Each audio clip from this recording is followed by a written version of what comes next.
Bom dia, alunos da Escola Dinâmica do 9º ano.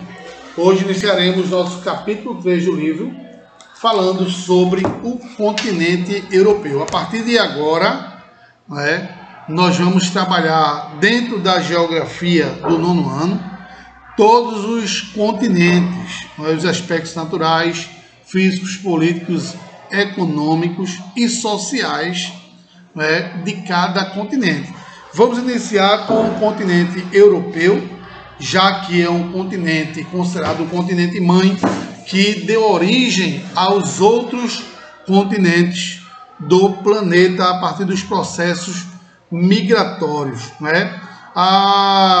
O continente europeu ele é considerado uma península, pois é rodeada por águas por todos os lados, e ligada ao continente asiático. A única área que não tem água é justamente a área que está ligada ao continente asiático, localizado na ponta ocidental da gigantesca massa de terra chamada de Eurásia, que é justamente a junção entre a Europa e a Ásia, que faz parte de um bloco ainda maior denominado o continente euro-afro-asiático, uma vez que a Ásia, a África e a Europa era ligada antes da ligação do Canal de Suez, e aí era chamado de euro-afro-asiático. Com a abertura do Canal de Suez para as relações comerciais, que inclusive há 2 semanas atrás tivemos problemas por conta de um navio que ficou encalhado naquela região do Canal de Suez, impedindo as movimentações comerciais naquela região. O continente europeu, durante muito tempo, durante o processo da Guerra Fria, foi dividido. Do leste europeu fazia parte da ex-União Soviética, e o oeste fazia parte do sistema capitalista, que era liderado pelos Estados Unidos.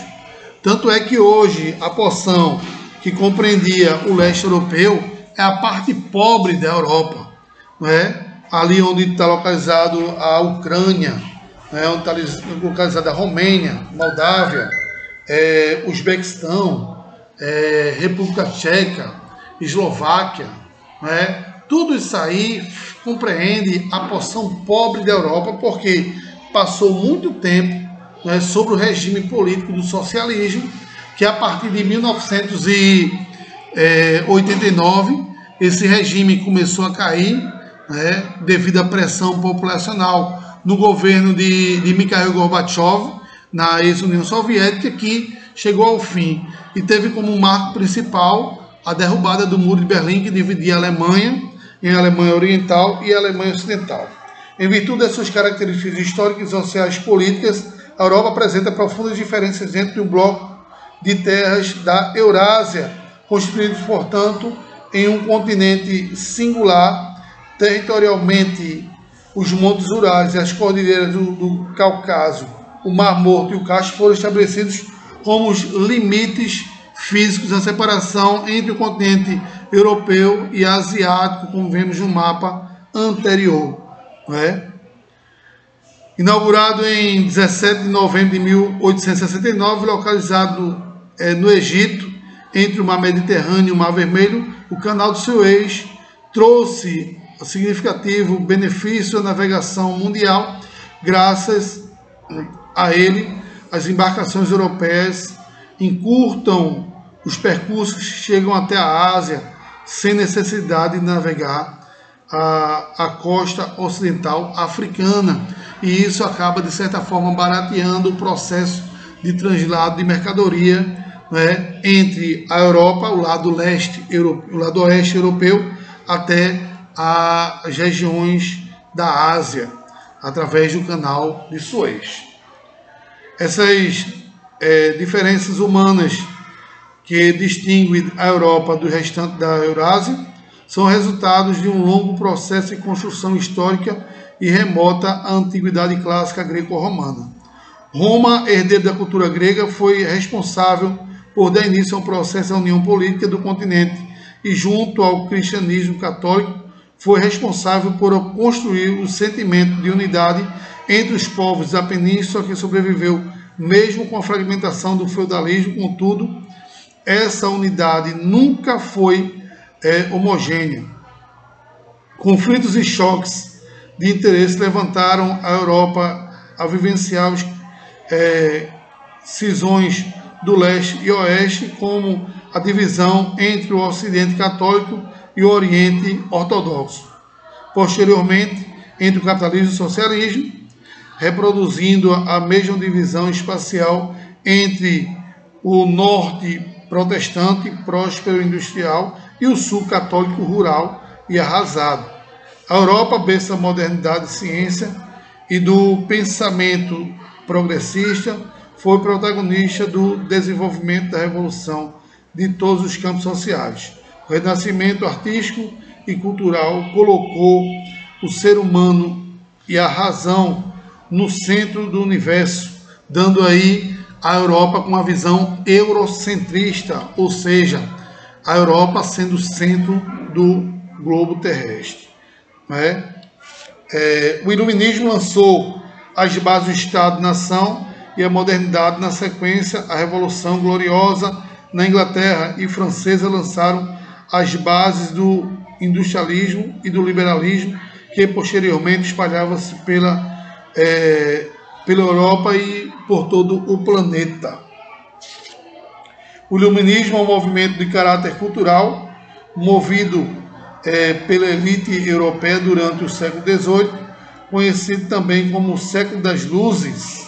O movimento combatia o pensamento arbitrário da Igreja no Estado. A Europa ela teve uma natureza muito modificada com o passar do tempo, com área territorial bastante modesta de 10,3 milhões de quilômetros quadrados. O continente europeu apresenta uma natureza bastante alterada em virtude dos processos de desenvolvimento econômico e da exploração do meio físico iniciado com a Revolução Industrial no século XVIII. Então, a Europa, que antes da Revolução Industrial era um continente basicamente agrícola, com a questão da Revolução Industrial, acabou possibilitando com que a Europa tivesse um desenvolvimento urbanístico muito grande, hoje sendo um dos continentes mais urbanizados do planeta. A população do espaço europeu foi facilitada pelas características da geografia litorânea, que proporcionou o intercâmbio comercial no seu entorno e com os outros continentes, principalmente a África e a Ásia, devido ao recorte de suas costas, onde se multiplicaram istmos e penínsulas, canais, baías, os quais são banhados por um número significativo de mares, além dos oceanos glacial, ártico e atlântico. Quais são as principais penínsulas existentes na Europa? A própria Europa já é uma península, uma região cercada por águas de todos os lados, exceto pelaquela que está ligada ao continente, que a Europa ela se liga à Ásia, chamada assim aquela região de Eurásia. Chamamos de península uma extensão de terra que avança em direção ao mar. É um elenco geográfico abundante no litoral europeu e serviu de pontos e áreas de povoamento onde partiram grupos de navegações com diferentes interesses. No extremo norte do continente está situada a Península Escandinávia, constituída atualmente pela Suécia, Noruega e Finlândia. Foi dessa região que os vikings, povos conquistadores e comerciantes, lançaram-se ao mar em busca de aventuras e glórias. Um dos principais pontos onde os vikings aportaram foi a península de Jutlândia, ou Dinamarca atualmente, localizada no país de mesmo nome, em fragmento do território alemão.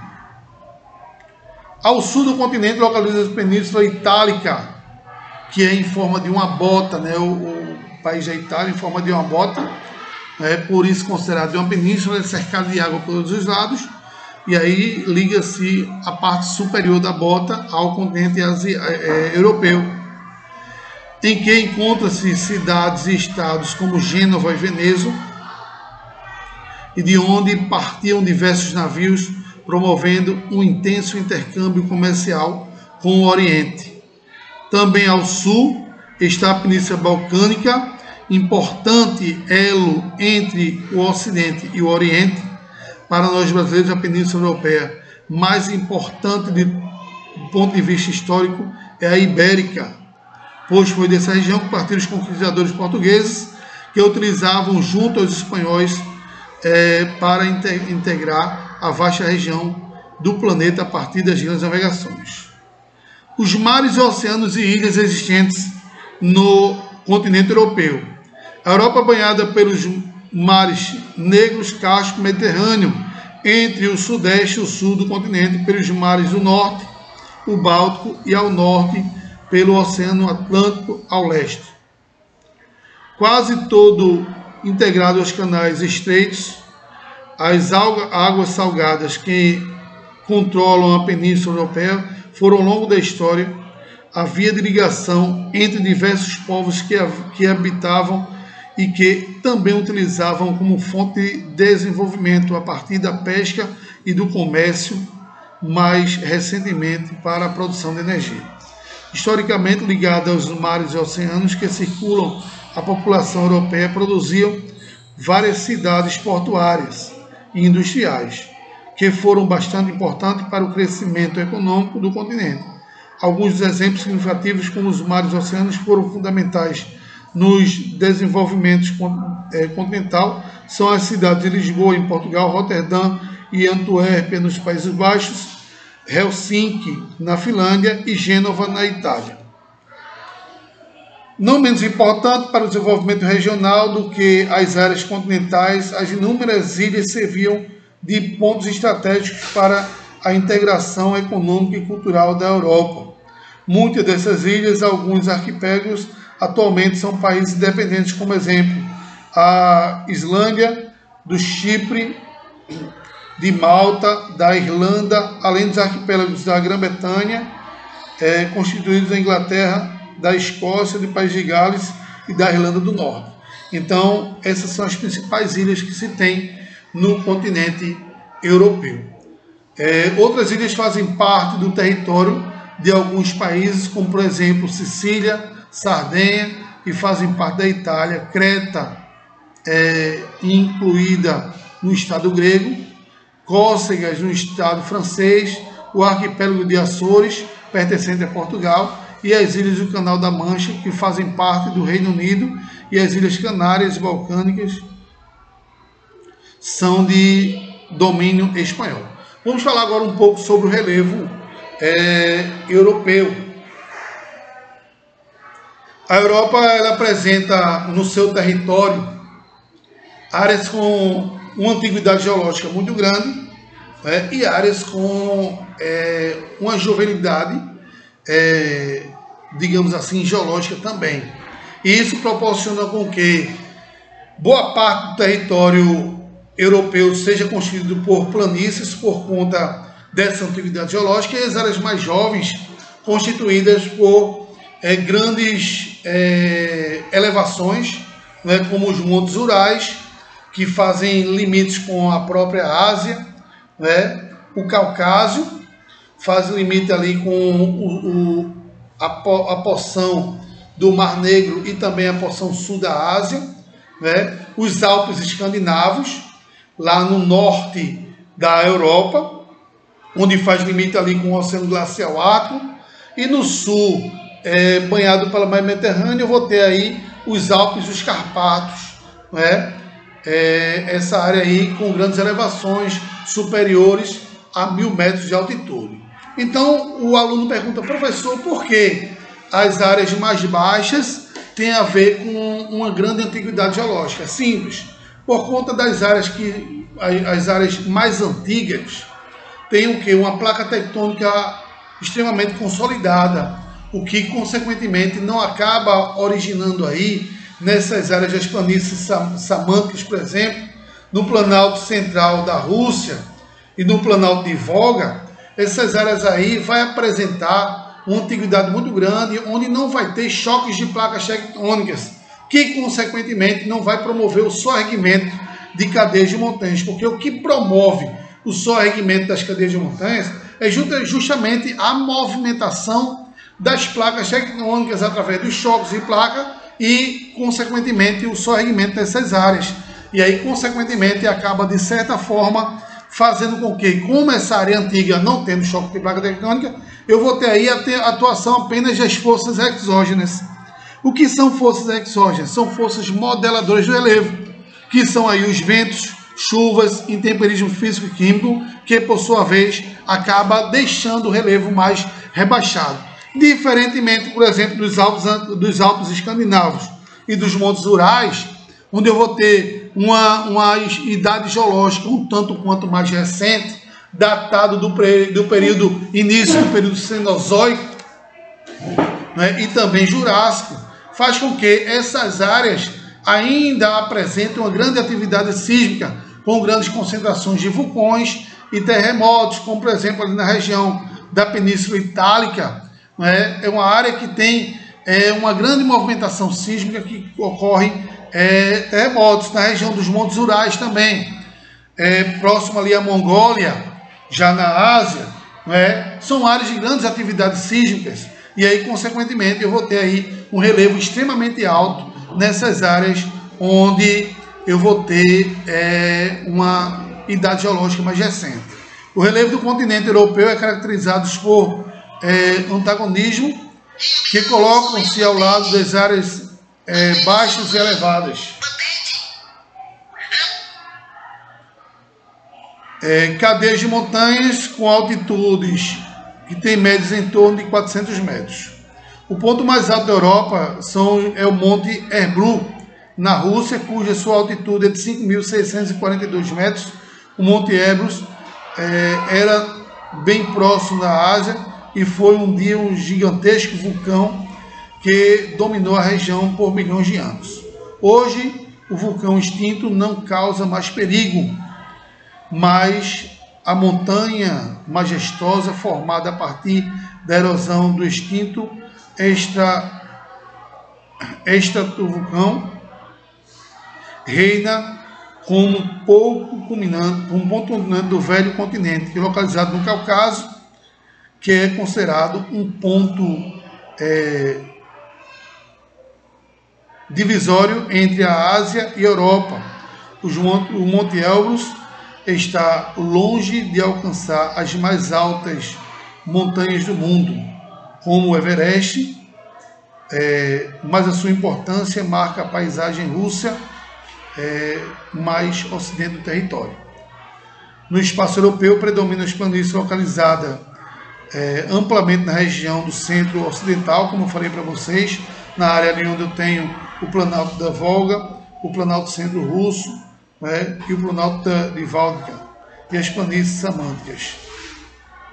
Suas médias altimétricas superam 200 metros e sua superfície é cortada por diversos rios que transbordam o continente para tornar extremamente fértil o solo dessa região pouco acidentada, o que favorece a prática agropecuária bastante produtiva.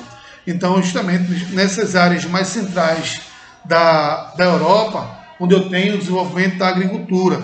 Mas a Europa, ela é um continente extremamente cosmopolita, ou seja, constituída basicamente por áreas urbanas, e apenas essas áreas de planície é que eu tenho um desenvolvimento agrícola, o que o clima, de certa forma, acaba não favorecendo o desenvolvimento da agricultura o ano todo nessa região, já que a boa parte da Europa é constituída por um clima temperado, que a gente vai falar já já sobre ele, e isso acaba fazendo com que esse clima temperado tenha as 4 estações do ano bem definidas: outono, verão, inverno e primavera, principalmente com o outono e o inverno extremamente rigoroso, não favorecendo assim o processo de desenvolvimento da agricultura.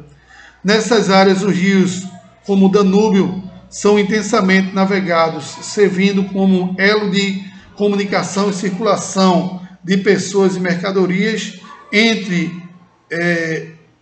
Esse rio nasce na Alemanha e percorre 2.860 quilômetros até desembocar no Mar Negro, Seu percurso inclui o território de outros países banhados, 4 capitais como Viena, na Áustria, Budapeste, na Hungria, Bratislava, na Eslováquia e Belgrado, na Sérvia.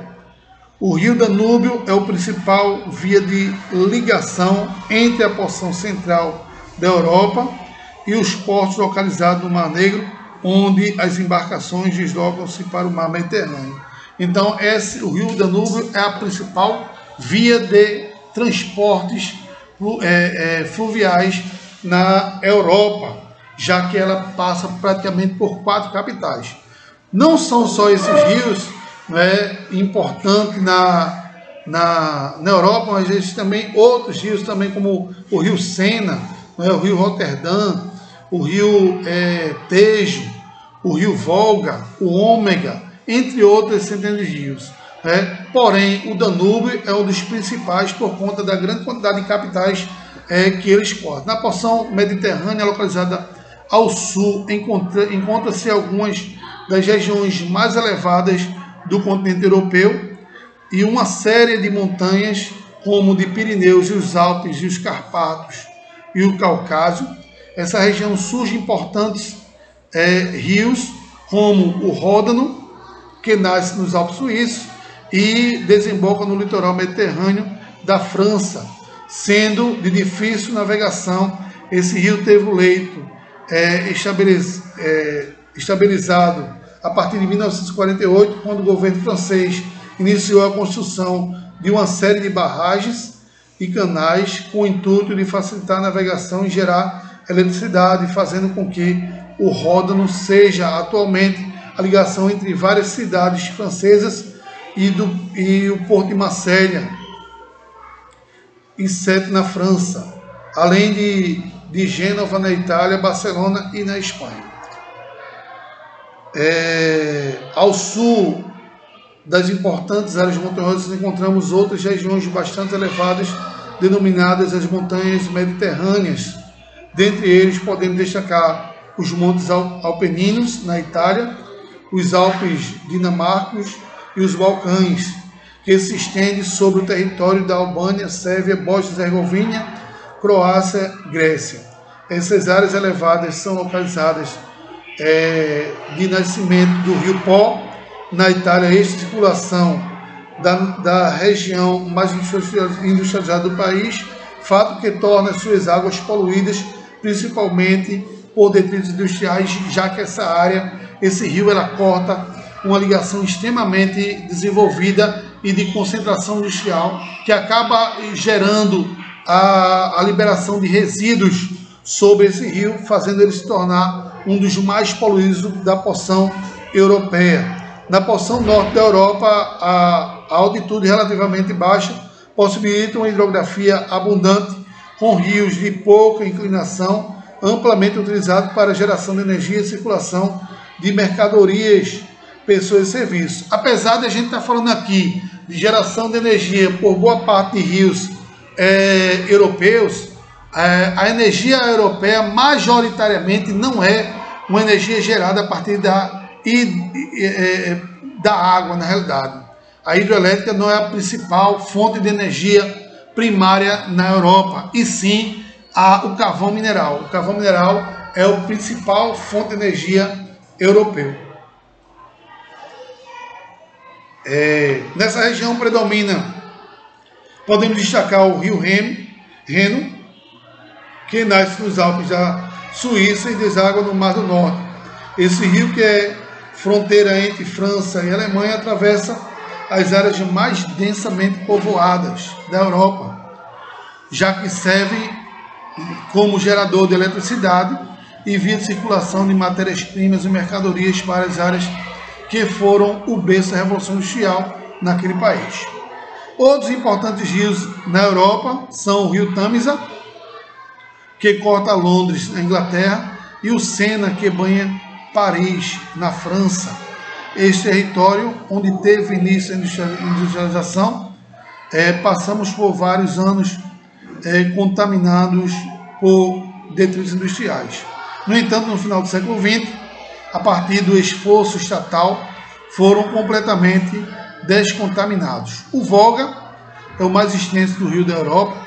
Ele nasce no planalto do Valdaí, na Rússia, e depois percorre 3.690 quilômetros, sendo a maior parte deste rio navegado utilizado para a geração de energia, mesmo de suas águas congeladas durante meses de inverno, deságua no Mar Cáspio. Ok? Vamos agora começar a falar da questão climatobotânica da Europa, ou seja, do clima e da vegetação europeia.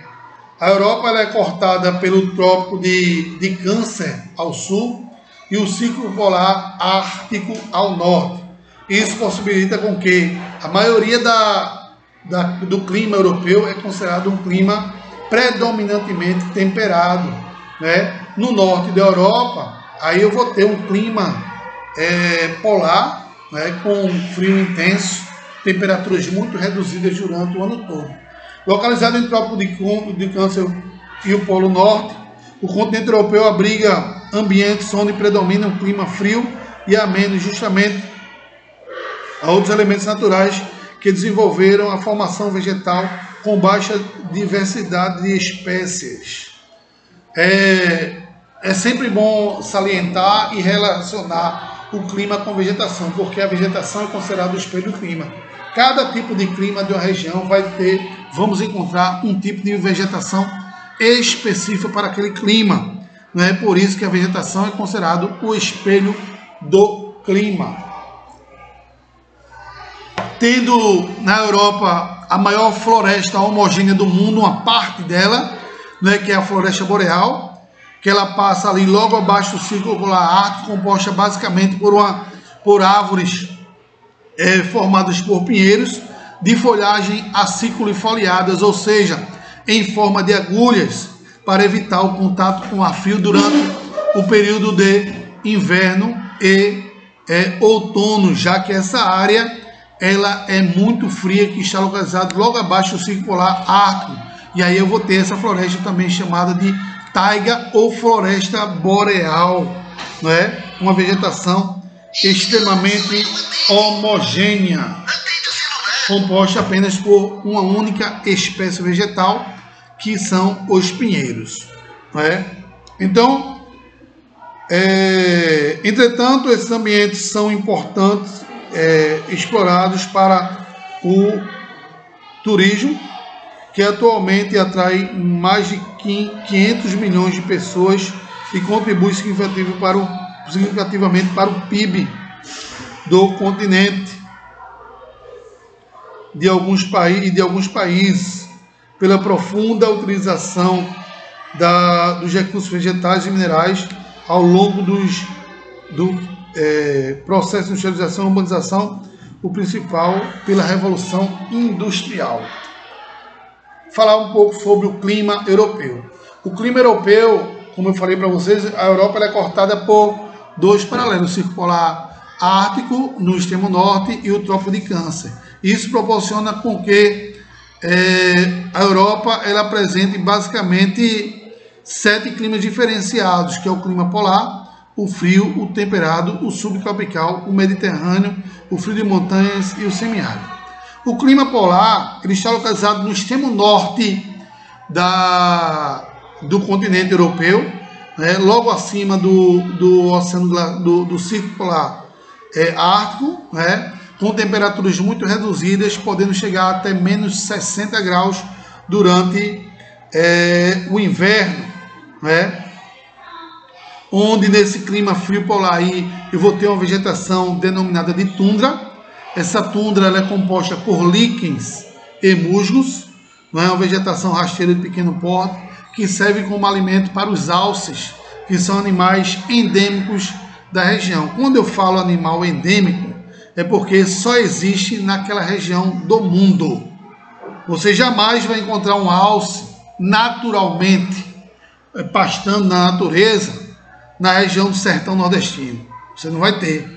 Nem tampouco na floresta amazônica, porque o alce é endêmico de região polar e ele se alimenta de vegetação de pequeno e médio porte, como os líquens e musgos que compõem a tundra polar, ok?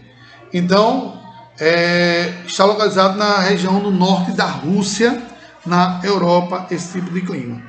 O norte da Europa abrange a península escandinava e o norte da Rússia. Nessa região predominam o clima polar, com invernos longos e temperaturas abaixo de zero durante aproximadamente 9 meses do ano. O solo recoberto por uma grossa camada de neve, que justamente as baixas temperaturas e umidade limitam o desenvolvimento da diversidade vegetal e animal. A tundra forma uma típica área que aparece no curto verão. Então, gente, eu vou encerrando por aqui. Na próxima aula a gente continua, ok? Um abraço a todos e que Deus abençoe a vocês. Até a próxima.